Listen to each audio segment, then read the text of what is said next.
Is a season of change finally upon us? I think so. Although the weather may be more bipolar than somebody's ex out there, I think we're definitely starting to see spring football peek its head around the corner. So don't blink too much, or you might miss that happening. And basketball, this is the juggernaut conference of the entire landscape of the game. Taking a couple lumps on the head is not a big deal. What could be a big deal is if we can fix it or not. That's the question. But it's going to be a fun one. You are Locked On Oklahoma State, your daily podcast on the Oklahoma State Cowboys. Part of the Locked On Podcast Network, your team every day.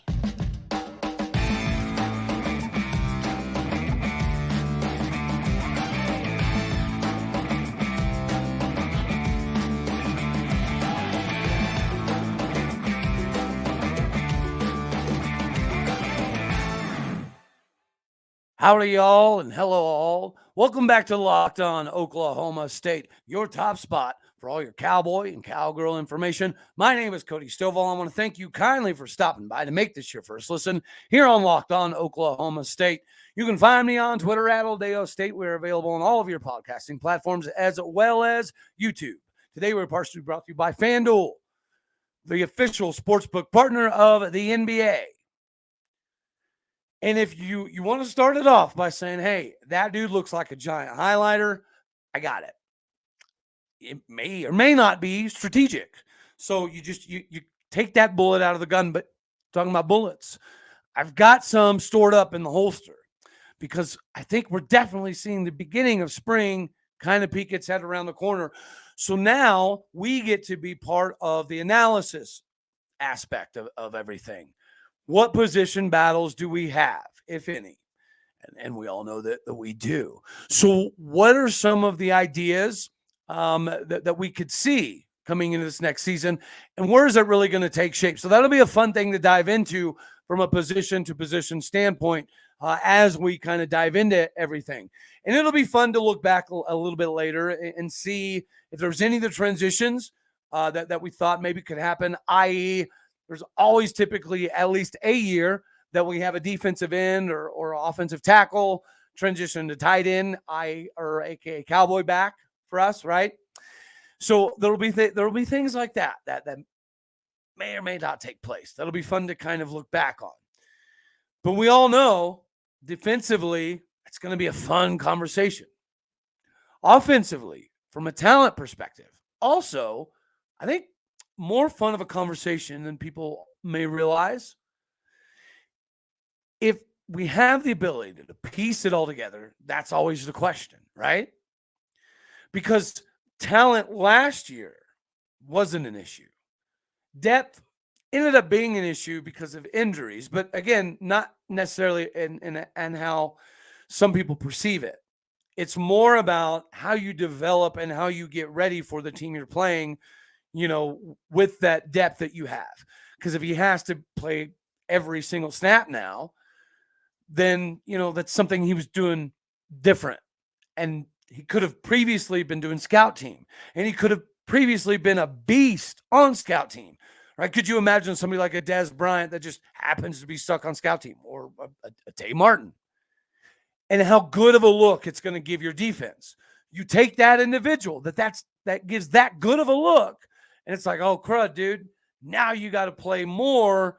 So you got to be able, your ability to help us develop now goes down, right? So that is where we saw the problems. It wasn't with the talent, and it definitely wasn't with the depth. So where are we going to be from a position to position standpoint that is a little bit different? What could it possibly look like? And is there going to be any freshmen that have the ability to sneak up and play like we had to have some freshmen play last year, right? Not just the ones that you knew were going to play from the beginning, but the ones who were kind of forced into a role. Who's kind of be people we can look at that could inevitably have major hands in our success or lack of, right? But again, if you're just loaded with so much talent, you would like to think that the development side of things is really where you win out. And that it's been our bread and butter forever. right? Which is exactly why we have the strength and conditioning program that we have, and why we have a strength and conditioning coach getting paid over $1 million, because he's worth every penny. People come to Oklahoma State University partially just to even see what the Body by Glass program is. So talk about development at an even extra level there. You can come to Oklahoma State. You can learn from somebody like a Rob Glass. And even if you do move on elsewhere at some point in time in your career, you're always going to be able to look back on that and think about that transition in your life. So it is still there to be able to make an impact. And getting more people back within the program, right, that have been there, that have done it. I think that's something you've been seeing the last few years, right? The Ring of Honor and the statue and all that. You could argue how long it took or whatever. That's fine. But the argument has to also be made then that it is happening, right? Everybody knows watching Des Bryant run up and down the sideline the last Bedlam in Stillwater like a kid in a candy store. As an Oklahoma State fan, that made you feel so good. And seeing that the 2011 team come back for the 2021 run that ended up being obviously very, very good as well. So that was kind of poetic justice. And everybody will say that whether you like, love, or hate Gundy, he is famous for doing something pretty cool the next season when his back's been against the wall. And this season, his back has definitely been up against the wall. So it'll be nice to see how he rebounds. He has the success rate. So will we kind of see a new development of Oklahoma State and being able to take that next step? And not always just being an every 3 or 4 year team, but being able to compete for the title every single year, year in, year out. I think that should be the expectation, because it can be the expectation. We just got to get it there. And is this the right group to get it there? So we'll be able to break all that down. That'll be fun. But we do have to hit on the hoop side of things, guys, because we're right in the thick of getting ready for the Big 12 tournament, which gets you ready for what? March Madness. And everybody loves to fill out brackets. Even if you're a hardcore, staunch football proponent, I get it. But when you play the bracketology for money, it's fun. So it's at least fun to know what you have going for you in the Big 12. And if you know how good the Big 12 is, it makes your bracket that much better. Come on, right? I mean, how many people could have put multiple teams in the Big 12 in their national championship or their Final Four for the last few years and actually thought it was going to pan out? Well, now you know it's going to. So watching the Big 12 tournament has implications for so many people around the world.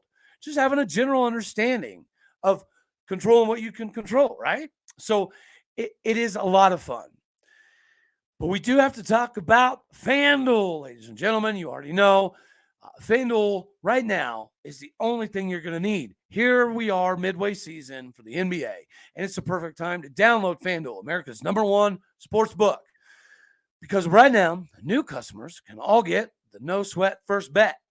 And right now, it's up to $1,000. That's $1,000 in bonus bets you can get back. Your first bet does not win. Just download this FanDuel Sportsbook app. It is safe, secure, and super easy to use.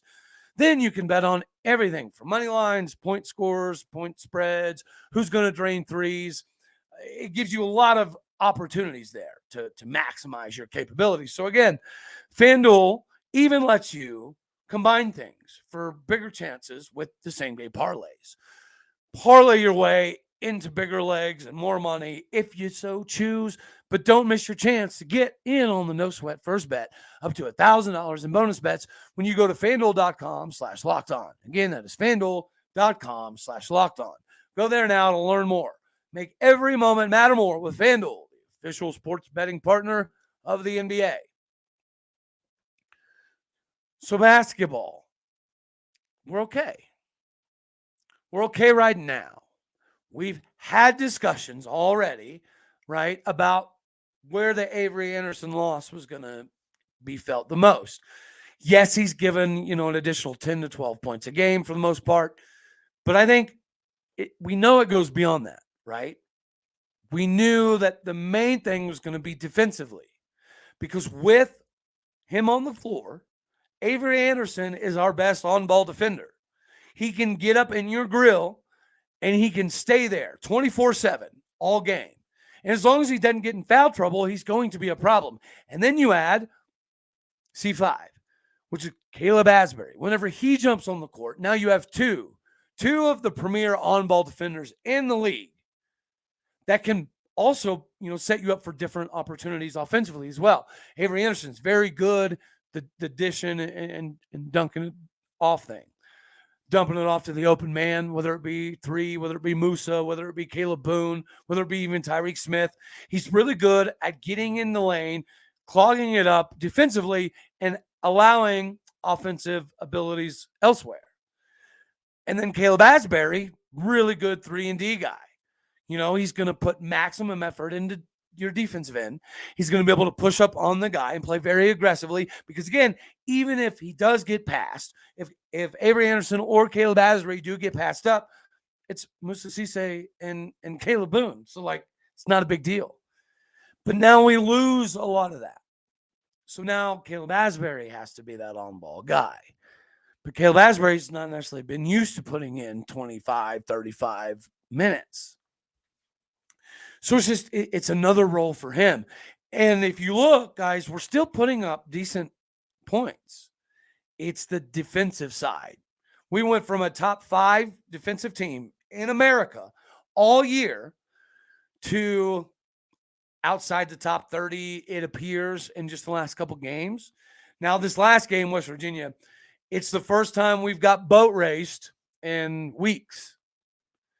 Arguably, the very beginning of the season, right, was the last time you look at a game like this. You're like, yeah, that's a difficult one to swallow. That's what West Virginia was. And West Virginia, again, is catching fire at the right time. Bob Huggins is pulling off the genius that he is. You knew he was going to be a thorn in everybody's side.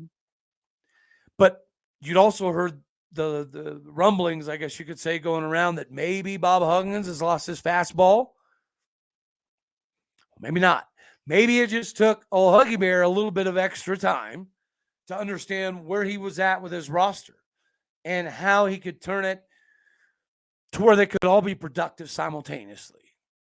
So hats off to him for being able to, in fact, do that, figure that out.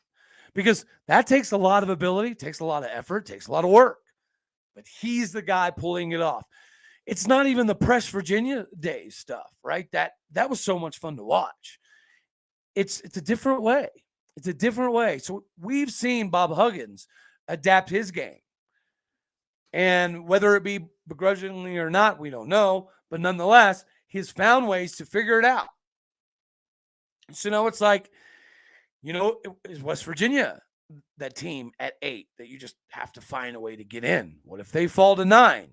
As hot as they are, as good as they are. These are the instances that force the conversation of the power of the Big 12.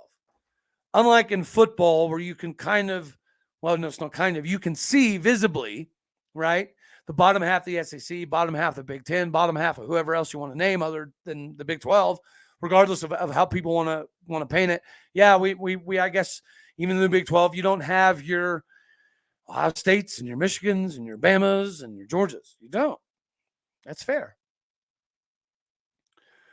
But you go to click on a game, what games are going to be the most impactful as far as just nonchalant? I'm going to watch this. Oh, this is getting pretty crazy. Oh, this is still a close game. It's always going to be the Big 12, in my opinion, in basketball. And it could be that same picture in football. People are going to point to the national championship game. That's fine. Okay. But also, look what they did to get there, beating Michigan. And, I digress. But basketball, we know where we stand. And we know that we're still playing for that pivotal 6th, even a 7th seed. 5, 6 seed, you're sitting pretty good. But even in this conference, 7 seed is fine. 6 seed, okay. 8 seed. 8-9 is always a terrible matchup. So hopefully we don't end up with the 8-9. Is it crazy that you'd almost rather end up as the 10-11? In my opinion, anyways, than that dreaded 8-9 matchup. It makes it a tough road. But then I guess the same argument can be made if you're insanely healthy, that it's good that you face the top of the top right off the bat. But then again, who in March Madness is all supremely healthy? Not anybody supremely healthy, but you are seeing the teams that have been able to gel, right? That have been able to come together through something cohesive, whether it be attitude, defensive, hustle, whatever it is. Whenever they're able to have that ability to do both, it makes everybody more explosive. And we were that team for a long time. And West Virginia just kind of, they're peaking at the right time. They're the team right now that's been able to be healthy at the right time for the most part and been able to cohesively come together and adjust. So hats off again. But we're still playing for that seeding, that positioning in the Big 12. And that is, I think, more crucial than where you get pegged in the NCAA tournament. Getting pegged, as a 6 seed in the Big 12, you'll take it.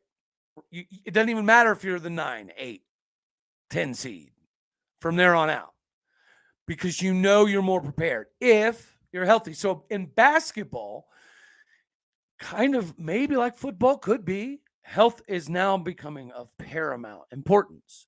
Not that health wasn't, of paramount importance before. I'm just saying from a numerical side now.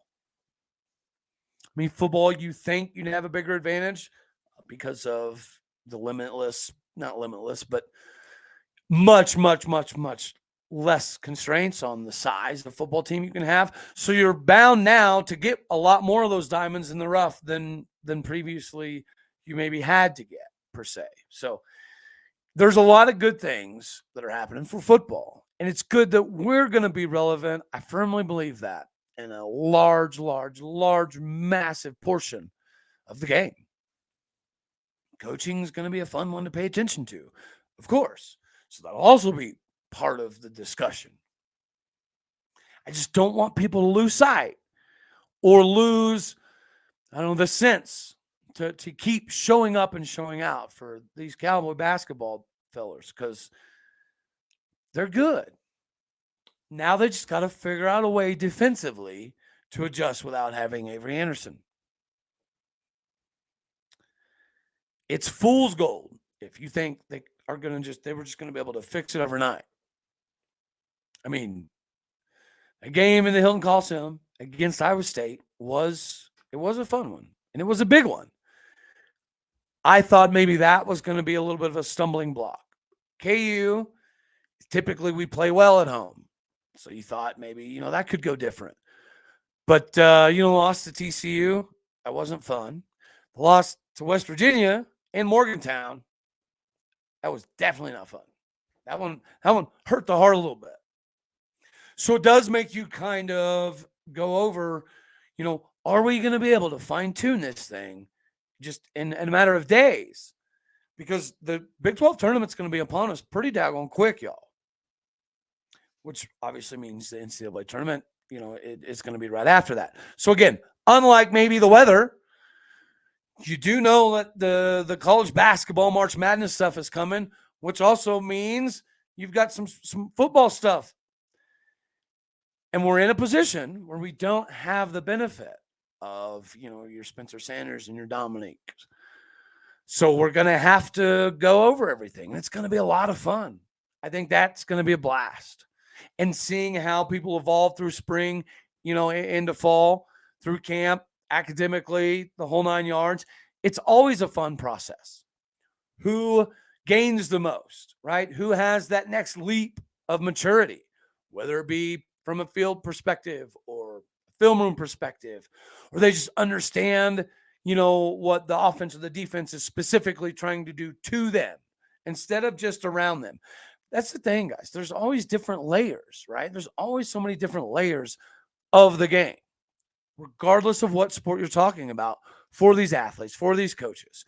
So the more they have the ability to just, put it all together, which is why enrolling early is pretty important. If you're a freshman that knows you're going to have a decent opportunity at starting, enrolling early and getting through all of that, it makes it a lot less stressful when the games actually do start. Now, I understand that's not applicable for everybody out there, but in today's age of football, right, this is more and more becoming a business. So it's like if you're betting on yourself early, coming in early is only going to benefit you. Coming in late, traditionally speaking, it's going to put you a little bit out of a disadvantage. So now academics become more important. So, I do think there's a lot of positives. And it's going to be fun to peel back the layers of the onion and the football side of things. And we've got to stem the tide here in basketball. Because, guys, it hurts to know, or to at least feel like they've found a way to shut down Kalib Boone to some degree. Because when we were the hottest team in the country, he had to have been one of the hottest players in the country, easily, bar none. In the last couple of games, teams have had a concerted effort, last few games, even dating back to Iowa State, teams have had a concerted effort to find a way to slow him down. And unfortunately, it's been productive. So this is, again, the moving chesses around the board, if you will, piece of all of this. We've got to now move some more chess pieces around to figure out how we squeeze the most lemon out of the lemonade we have in the kitchen. Because we've got enough chefs. We've got enough lemons. We're just going to fine-tune the way we make the daggone lemonade, I guess. Do we have time to do it? Can we adjust the defense this quickly without the help of Avery Anderson on the floor? I mean, the simple answer is, we're going to find out. But we've got the talent. So foul trouble if we can stave that early thing off, we should be okay. It's not what we finish in the Big 12, right? It's what we finish when we get to the tournament. So hopefully we can catch it.